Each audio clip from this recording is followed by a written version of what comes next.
Speaker Johnson. Last week, President Trump said that his legislative agenda is essentially done.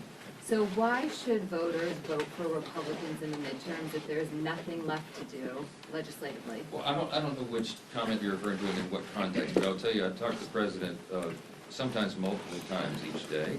He and I and his team and our teams work around the clock. Literally, the president and I will talk sometimes at midnight and then again at 6 a.m. I mean, this president doesn't sleep. He's working all the time. The agenda is aggressive. There is much more to do.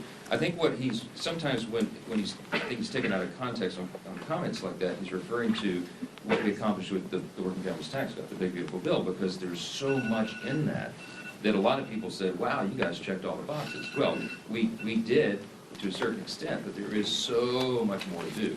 And we're going to have a very aggressive legislative agenda coming right out of the gates in January. We're going to continue to work, for example, on health care, to continue to bring costs down to the American people, to bring down the cost of living overall. You're going to see an aggressive affordability agenda, and we're going to see continued codification of the president's executive orders.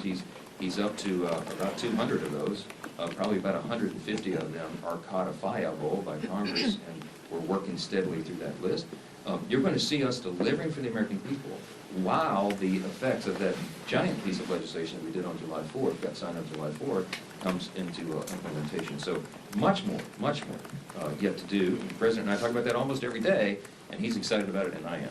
Mr. Speaker, so there's a lot of Republicans who would still like to see health savings accounts set up as an alternative to the premium tax credit.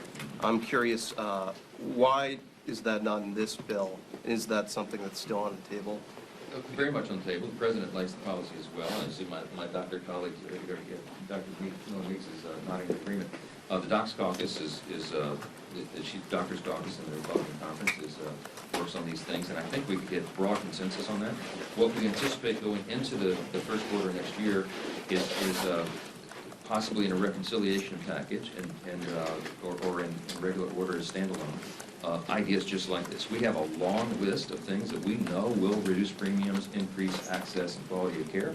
And again, we're the only party that's going to be bringing that forward. The Democrats have zero ideas, zero concepts, and zero legislative plans on anything they'll propose other than just subsidizing the broken system. So there's going to be a stark contrast between the two parties. That'll be a big part of it, and I think you'll see a lot of that discussion going forward.